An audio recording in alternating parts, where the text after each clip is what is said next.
Y'all, let me tell you about our Fury Catamaran excursion in Cozumel.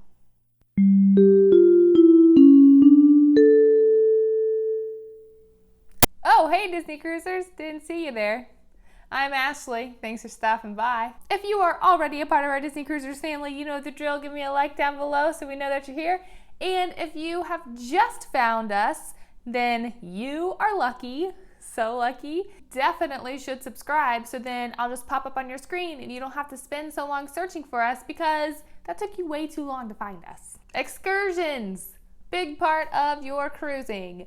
Maybe, if you do them. I don't know. You might not do excursions. We don't always do excursions. The one cruise that I was super duper excited to go on all of our excursions, they're ones we had never done before. And what do you know, that cruise got canceled. So I had to seriously last minute find new excursions at different ports I didn't even know I was gonna go to. I had spent months researching these other excursions. And then willy-nilly, I just had to pick other ones randomly. So I researched as much as I could in the short amount of time that I had, and I decided that when we were in Cozumel, because I've been to Cozumel, we've walked around Cozumel, I've done some things in Cozumel, I didn't really want to repeat anything that we had done. So there were a couple options on the Disney excursion Port Adventure list. I decided on one because it was not that expensive for what it seemed like you got for the trip. I decided on the Fury Catamaran Sail and Snorkel and Beach Party. A really long name. Now I know Fury is a company, F-U-R-Y, and they have other excursions at other locations. I know they have one in Key West, and I know there's some other places.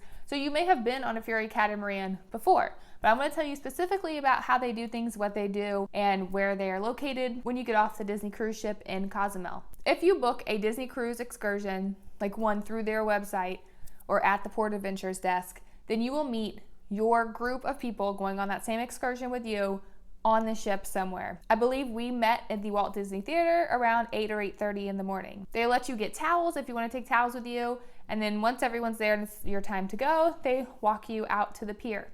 Our Fury Catamarans were located right on our pier by us. We probably walked for 2 minutes just to turn the little corner of the pier, and they were waiting there for us. Our group that day had 2 different catamarans. When you get on, they will give you all of your snorkeling gear, and you basically just go find a place to sit. You're not allowed to sit on the front, you're not allowed to sit on the top, but you are allowed to sit underneath the covering, which has shade. But then there's also seats on the back that no one seemed to be sitting in. I think they thought maybe they weren't allowed to sit back there, but you were able to sit back there. That's where we sat. We sat towards the back of the catamaran.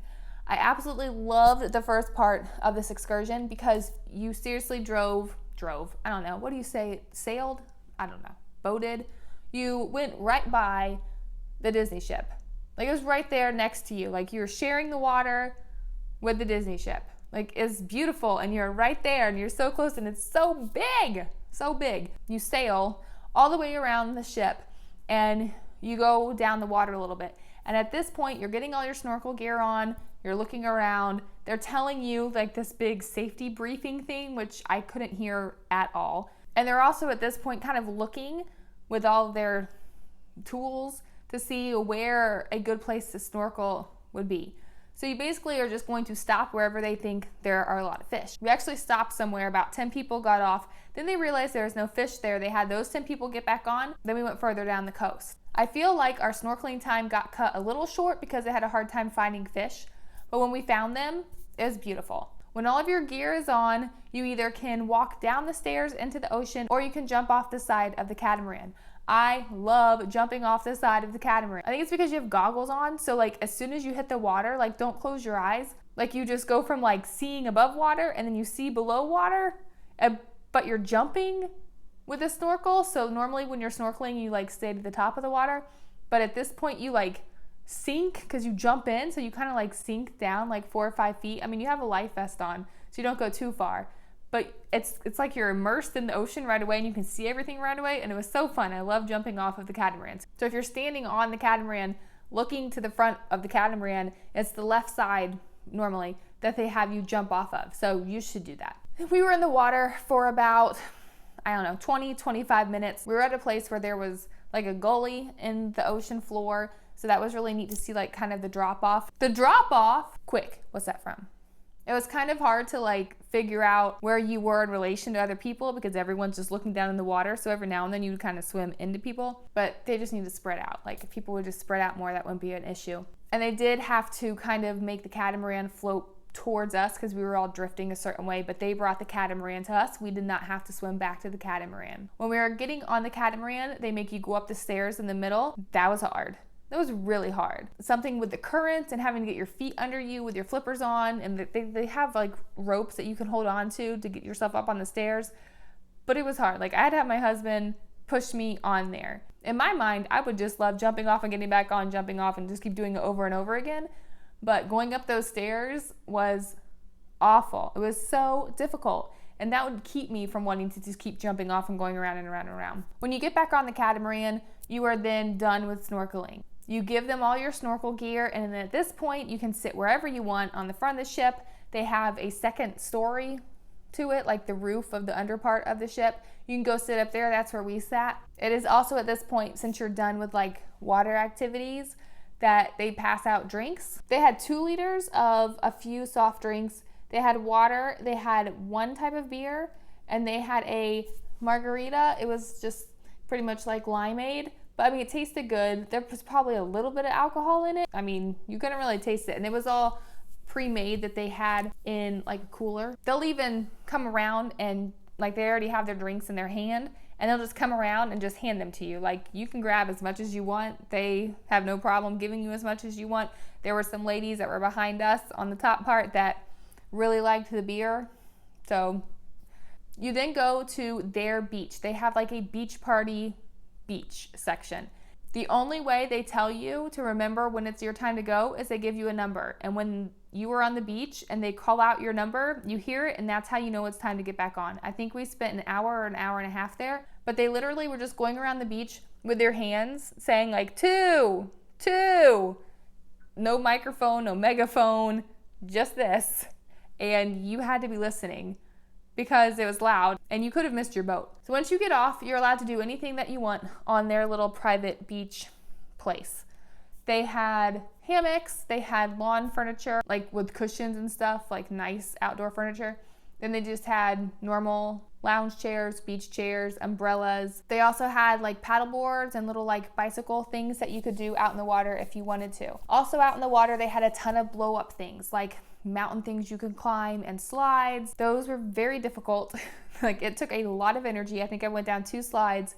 Seriously, it took a lot out of me. It is way harder than it looks. Way harder. Once we had been on the beach for, I don't know, about 30 or 45 minutes, then more catamarans started showing up. I think the most they have on their beach at one time is 5, but it was the Carnival cruise ship. It was their excursion groups that were coming to the beach. They do have food that's available for you to purchase on the beach. They had hot dogs and hamburgers, but the Disney Cruise Line excursion was so early in the morning. It was like 8 to 12, I think it was. Because of that, they didn't even start serving food or cooking it until almost the time we were gonna go. We didn't want it anyways because we were gonna go back and eat lunch on the ship. That's one of the reasons why we picked this excursion, was because we knew it was not gonna be all day and we'd still be able to eat on the ship. So we did not partake in any of the food, but it was there for purchase. A lot of the Carnival people bought the food. Like as soon as they got off the catamaran, the line for food just grew and grew and grew and grew. Along with food, they also had the beer and the Coke and the margaritas on the beach. They were there. They were free of charge. That was also included. I don't know if I mentioned that, but all the drinks when you're on the catamaran, that's all included. All the drinks on the beach are included, but you have to pay for the food. They also had a bathroom there. The bathrooms, you're not allowed to flush things. Your toilet paper had to go in a trash can, so you're peeing next to a trash can filled with other people's used toilet paper. So that was gross. And it wasn't very clean. Like it was white, like the walls were white and the floor and the toilet, like everything in it was white, but it wasn't white. Like it wasn't clean. It was super dirty. So I don't even know why they decided to make it all white, because it was gross. But there was a bathroom if you need it. There was no bathroom on the catamaran, so you have to wait until you get to the beach to go to the potty. So we were there for a while. It was nice, just relaxing. We kind of sat in the chairs after we tried to go out onto the blow up things and realized it was so difficult. And then when it was time to go, we heard them calling. It was very hard to hear them calling because by this point, all 5 catamarans were there, and the people that were off the Carnival ship, they were in line for food, which was right in the middle of the beach. So all the loudness was coming from the middle of the beach.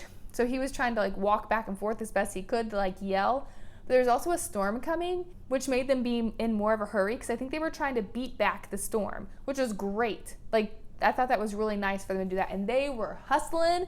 They were just like running around like chickens with their heads cut off. They were going so fast trying to get everybody on the catamaran. We all got there. They were putting the lines in super quick, getting the sails up. Like, they were like moving, trying to get us back. And I know it was all just for our benefit to get us back on the ship before the big storm happened. We went up top and sat. Now, normally when it's not raining, they at this point play music on the catamaran, and they do like, you know, like dance party music, like Cupid Shuffle and those types of dances out front. And they actually have people who are working on the ship that lead people in the dances, but they do that to encourage people to get up and dance. But it was really fun because the water was very choppy because of the storm coming in. So they also would be up on the front, and they would stand there and they would like kind of like jump up every time the wave would come, so they'd fall down more. So they were teaching the kids to jump up. They did that a little bit, and then it started raining really badly and lightning, so they stopped doing that. And they didn't tell you to get undercover. You could do whatever you wanted. We stayed up top. It was really fun. It kind of hurt a little bit, the rain hitting us, because we were going fast, and there was lightning by us, but we stayed up top. It was really fun. Like, that's an experience. You can't always do that. The rain lasted until we got about 5 minutes away from the ship, and then once the rain stopped, it was obvious it wasn't going to rain anymore, so they started the dance party more, and then more kids and more adults joined in on the dance party. And they have a little tip jar when you're leaving, like they hold it. So if you want to give a tip, they do tell you that they all share the tips. So you can put money in there if you would like, and then you can go do whatever you want. You can go back to Cozumel if you have time still before the ship leaves, or you can get back on the ship. We got back on the ship and ate lunch and then fell asleep at the adult pool. I highly recommend the Fury Catamaran. I tell people about it all the time, especially for the price that it costs. I think it's a great deal. You get alcohol, it's a half a day, you get snorkeling and a catamaran ride and like a dance party and blow up things in the water, really nice lounge chair furniture on a private beach that's just theirs. Like, it's a really good deal, especially compared to some of the other excursions out there for that day. I do know that there's kind of a similar thing when you get to Grand Cayman, but it's much more expensive and it's not run by Fury. But I would recommend the Fury catamarans. Like, I would use them in any port where you see them. I thought that they were wonderful, and they were so polite and so nice, and you could tell they really cared about us being on their vessel, and they cared about us having a good time and a safe time. So I highly recommend Fury Catamaran. Have you been on it before? In the comments, tell me, did you love it? Did you hate it? Or are you getting ready to go on it and you're excited about it? So let me know, because then I'll talk to you about it and be like, yeah, that's awesome. Because I think it's a really underrated excursion that I recommend wholeheartedly all the time. Stick around the channel, check out some more of my videos on Disney cruise awesomeness, and I'll see y'all in my next video. Toodaloo, cruisers. Toodaloo. Where do I come up with these things? Oh my.